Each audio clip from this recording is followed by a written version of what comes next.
नमस्कार दोस्तों, हमारे चैनल पर आप सबका स्वागत है। हमारे पुराणों धर्म ग्रंथों में मां आदिशक्ति की शक्ति के देवी के साथ कई और रूपों का वर्णन भी मिलता है। डाकिनी, शाकिनी, यक्षिनी, योगिनी आदि। हम बात करेंगे योगिनी के बारे में। डाकिनी और यक्षिनी के ऊपर भी वीडियो मेरे चैनल पर उपलब्ध है, आप वहां से देख सकते हैं और आई बटन या डिस्क्रिप्शन में भी उनके लिंक चेक आउट कर सकते हैं। तो आइए जानते हैं गिनी कौन होती हैं, कैसे इनकी उत्पत्ति हुई और ये 64 ही क्यों है।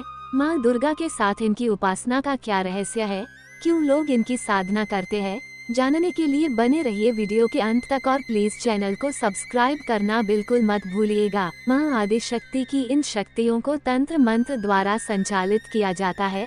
ऐसी ही शक्तियों में से एक है योगिनी की शक्ति। इन शक्तियों की पूजा आराधना सामान्य लोग कम ही करते हैं, पर तांत्रिक अपनी साधना सिद्ध करने के लिए व अन्य विशेष सिद्धियां प्राप्त करने के लिए इन योगिनियों की भी पूजा साधना आराधना विशेष रूप से करते हैं। गुप्त नवरात्रि और नवरात्रि में मां दुर्गा के साथ योगिनियों की आराधना का भी महत्व बहुत अधिक होता है। योगिनियों की पूजा को तंत्र पूजा कहते हैं। योगिनी के पास तांत्रिक और योगिक शक्तियां होती है, इनसे आप अपनी सभी मनोकामनाएं पूरी कर सकते हैं। योगिनियों की सिद्धि के बारे में केवल एक बात ही उनके महत्व को दर्शाती है कि धनपति कुबेर उनकी कृपा से ही धनाधिपति हुए थे। इनको प्रसन्न करने से राज्य तक प्राप्त किया जा सकता है। 64 योगिनियों की पूजा करने से सभी देवियों की पूजा हो जाती है। कहते हैं कि योगिनी साधना संपन्न करने से भोग व मोक्ष की प्राप्ति होती है। इनकी संख्या 64 योगिनी के बारे में पुराणों में अलग अलग कहानियां हैं। कई पुराणों में 64 योगिनियों का संबंध कालीकुल, तंत्र विद्या और योग विद्या से बताया गया है। धर्म ग्रंथों के अनुसार इनको आदिशक्ति मां काली का अवतार बताया है, जिन्होंने घोर नामक दैत्य के साथ युद्ध करते हुए ये अवतार लिए थे। इसलिए ज्यादातर तांत्रिक इनकी साधना करते हैं। इनमें से मुख्य रूप से 8 योगिनियां अपने गुणों और स्वभाव से विभिन्न रूप धारण करती हैं।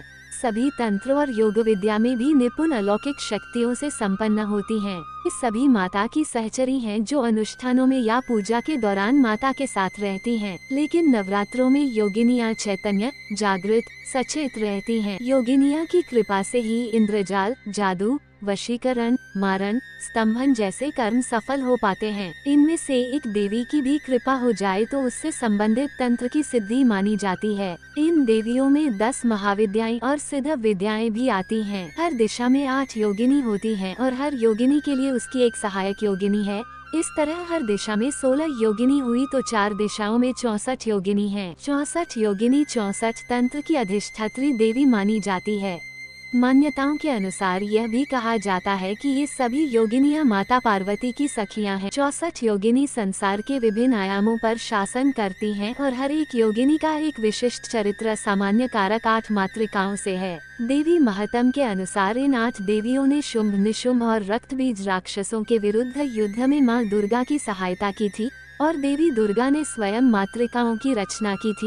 इनमें से 7 दैवी शक्तियों को संबंधित देवों के ही नारी रूप माना जाता है। ये 7 देवियां अपने पतियों के वाहन और उनके आयुध के साथ यहाँ उपस्थित होती हैं। 8वीं मातृका स्वयं मां काली को माना जाता है। हर एक माता की सहायक 8 शक्तियां हैं, इसीलिए इनकी संख्या 64 होती है। ब्रह्म वैवर्त पुराण में भी इन योगिनियों का वर्णन है, लेकिन इस पुराण के अनुसार ये 64 योगिनी कृष्ण की नासिका के छिद्र से प्रकट हुई है। ये 64 इसलिए हैं क्योंकि एक संपूर्ण पुरुष में 32 कलाएं और एक संपूर्ण स्त्री में भी 32 कलाएं होती है और दोनों के मिलन से ये 64 बनते हैं।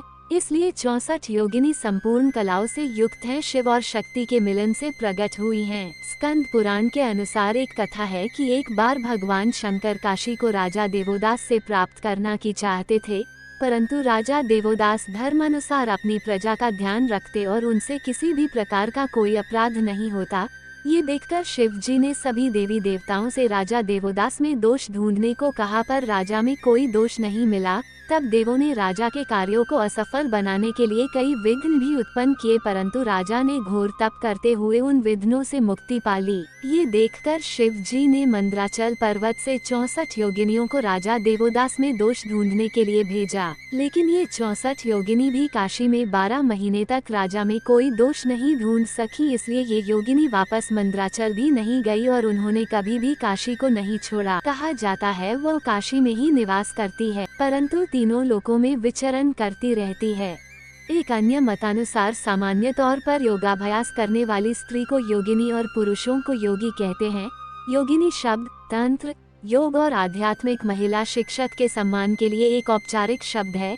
योगिनी साधना के माध्यम से मनुष्य अपनी समस्त प्रकार की इच्छाओं को पूरा करते हुए भौतिक और आध्यात्मिक उपलब्धियों को प्राप्त कर सकता है। योगिनी की साधना के लिए 11 मंदिर भी भारत में हैं, जिनमें से 5 मध्य प्रदेश में, 2 उड़ीसा में, 3 उत्तर प्रदेश में तथा 1 तमिलनाडु में स्थित है, जिसमें 64 योगिनी मंदिर मुरैना, जिसको 4100 महादेव मंदिर भी कहते हैं, दूसरा 64 योगिनी मंदिर खजुराहो, तीसरा 64 योगिनी मंदिर रानीपुर झारल उड़ीसा और 64 योगिनी मंदिर हीरापुर उड़ीसा 64, जिसे महामाया मंदिर के नाम से भी जानते हैं। स्थानीय पुजारियों के अनुसार मंदिर बनाने के पीछे की कथा यह है कि जब देवी दुर्गा ने एक राक्षस को हराने के लिए 64 देवियों का रूप लिया और युद्ध के बाद योगिनियों और देवियों ने दुर्गा से उन्हें एक मंदिर संरचना के रूप में स्मरण करने के लिए कहा और इस तरह से हुई रचना। इन योगिनियों में 8 प्रमुख होती हैं तथा वो भक्त से माँ, बहन तथा भार्या के रूप में सर्वस्व देती हैं। इनकी साधना सावधानी भी मांगती है, अतिरेक करने पर सब कुछ नष्ट हो जाता है।